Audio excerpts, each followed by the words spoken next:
everyone, welcome back to my class. This is Rumana Ali. I hope you all are doing well. In today's class, I'm going to start a chapter, Principle of Inheritance and Variations.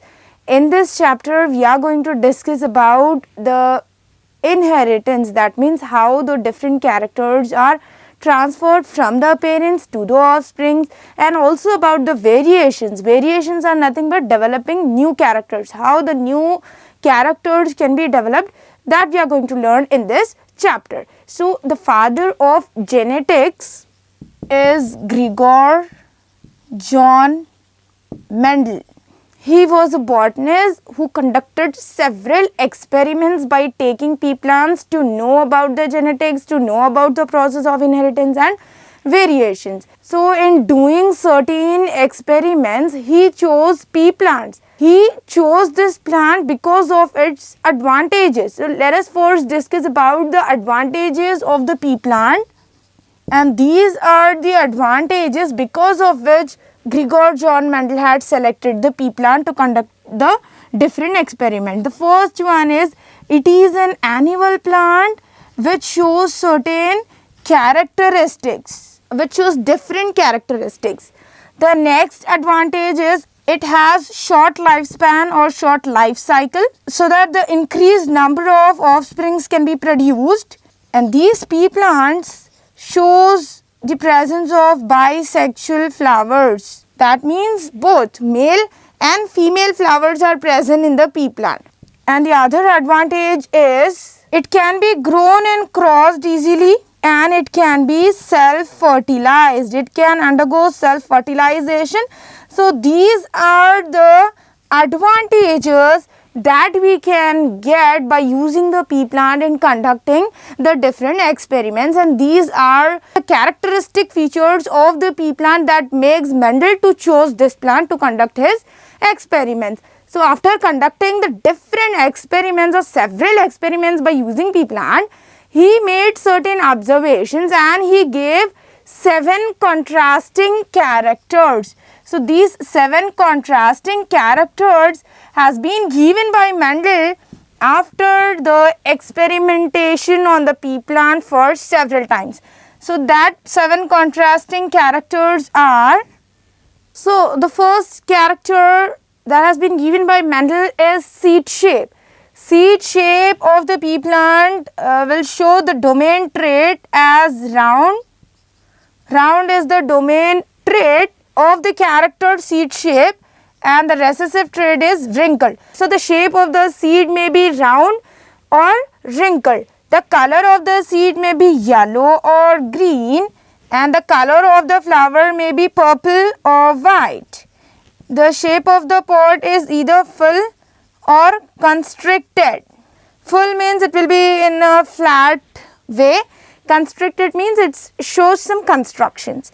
And the color of the pod is green and yellow.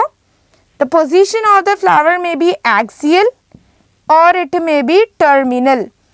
Axial position is nothing but the flowers are present at the sides, whereas the terminal position means at the tip.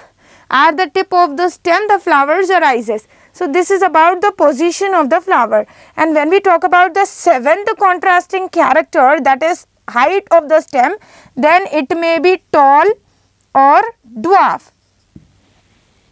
So, these are the 7 contrasting characters. 7 pair of contrasting characters has been given by Mendel when he did several experiments by taking pea plants. So, now we are going to discuss about the laws of Mendel. So, the first law is law of dominance. This law explains that one of the character is always dominant over the other. The dominant character is going to be expressed in the generation. So, to understand this law, let us take one example. Here we are going to take one of the character out of that 7 pair of contrasting characters that we have learned just before. So, one of the character will take and will take the character stem height of the stem. So, we have seen that the dominant trait of the character stem height is tall and the recessive trait is dwarf. And here we need to remember one thing, that every character is expressed by a pair of factor. In the earlier period, the gene was called as factor, but nowadays we are calling it as a gene. So a pair of gene in which the two alleles should be present, then only the character can be expressed. So here for tall we are going to take capital T and capital T, and for dwarf we will take small t and small t. Now this capital T is for expressing the dominant character, that is tall, and small t is for expressing the dwarf character. Now the gamete formation takes place, and after the gamete formation, when we draw a Punnett square to see what are the characters that can be observed in the F1 generation, so we will get here the gametes of one parent and the gametes of other parent. Now when we do the crossing between these two, then we will get all four offspring which are dominant, which shows the dominant character. So here the dominant character is tall.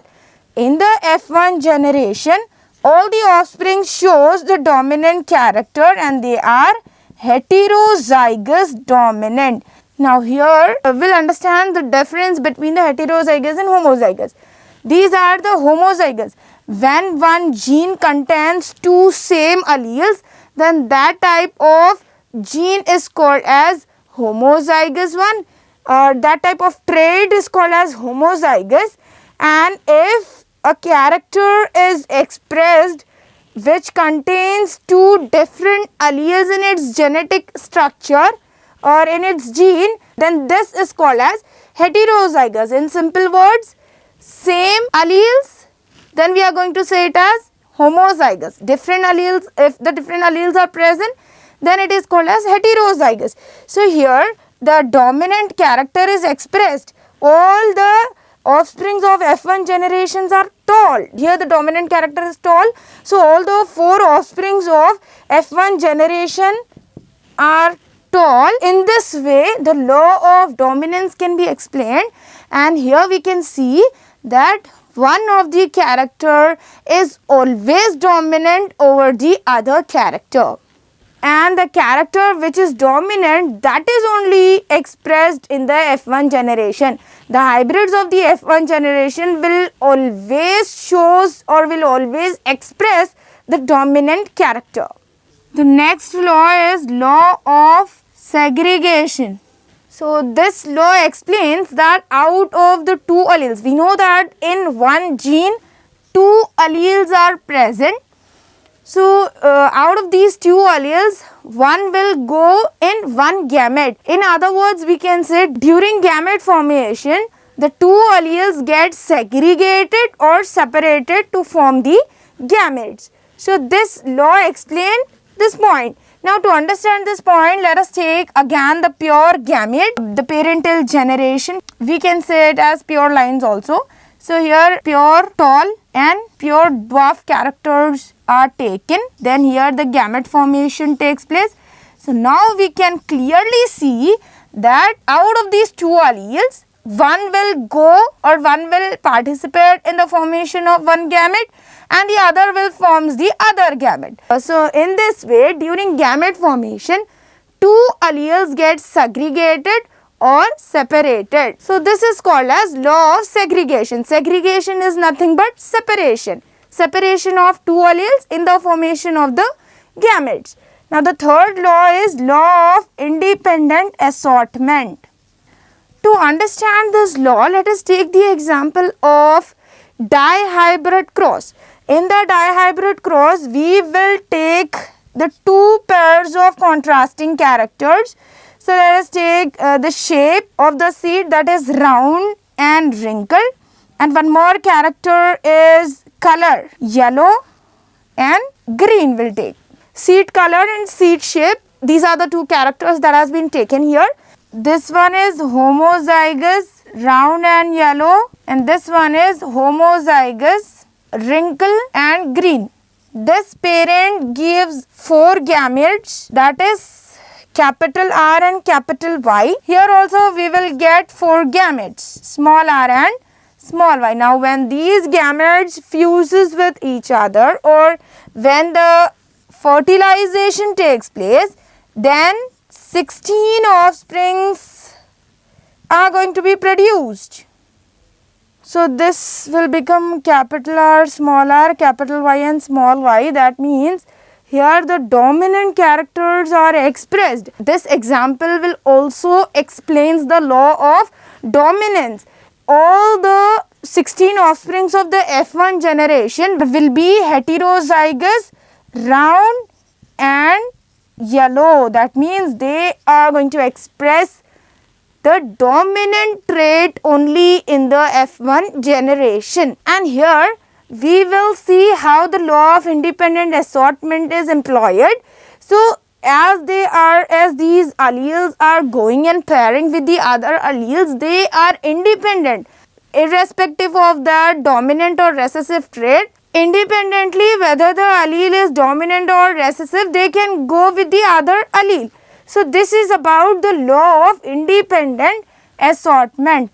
One allele can go with the other allele irrespective of their dominant or recessive character. This is the main point that has been explained by the law of independent assortment. So these are certain laws that has been given by the Mendel to understand about the genetics and to know how the characters are transferred from the parents to the offspring. Now we are going to discuss about the monohybrid cross. It is a cross between two organisms by taking their one contrasting character. So in this monohybrid cross, let us take one contrasting character, that is tall and dwarf. We know that every character is expressed by the two factors or by the two genes, and genes are the units of inheritance, and these genes contain two alleles. An allele is a variant of gene. So here to express the dominant character like tall, we are going to take a capital T. So these are the two alleles that forms one gene, and for the dwarf, let us take small t and small t. Now here the gamete formation takes place, and whenever a crossing between two organisms takes place, we should see that the parental generation shows the pure lines. In the parental generation, the pure lines should be taken to cross. In this way, the gamete formation takes place, and after the gamete formation, now the fertilization takes place to produces offsprings. This is a Punnett square. Here we'll take these two gametes of one parent and these two gametes of another parent. When they undergo fertilization, they produces 4 offsprings, and all these 4 offsprings of F1 generation are tall. So in this way, the offsprings of the F1 generation are expressing the dominant character only. When we see the phenotypic ratio of F1 generation, then it will be 4:0. That means all the 4 offsprings are tall. And genotypic ratio is also 4:0 for heterozygous tall. They are heterozygous because they show the different alleles in a gene. If the gene contains 2 different alleles, then they are called as heterozygous, and if the gene of that plant contains same genes, then these are called as homozygous one. So in this way, the F1 generation plants or the offsprings of the F1 generation are all tall. When the members of this F1 generation are self-crossed, then the offsprings of the F2 generation can be produced.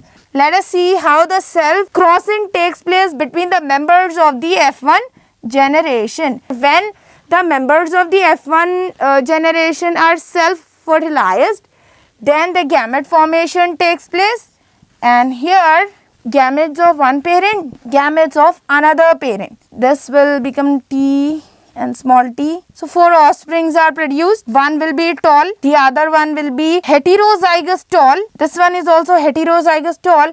This one is homozygous recessive. When we write the phenotypic ratio of this F2 generation plants, then 3 are tall and 1 is recessive. So it will be 3:1. When we write the genotypic ratio of this F2 generation, then it will be 1 homozygous tall, 2 heterozygous tall.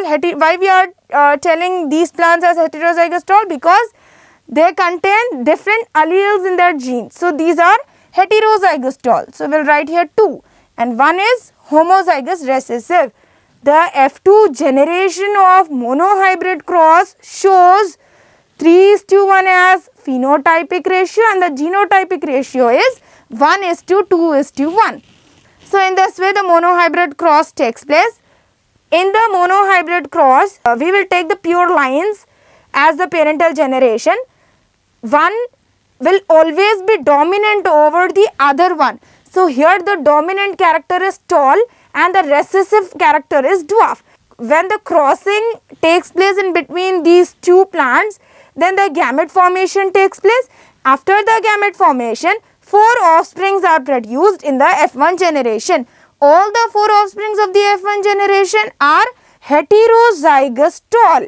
So all the 4 offsprings of this F1 generation are heterozygous tall. In this way, the dominant character or the trait is expressed in F1 generation. Now when the members of this F1 generation are self-crossed, then in F2 generation we can see that the recessive character is also gets expressed.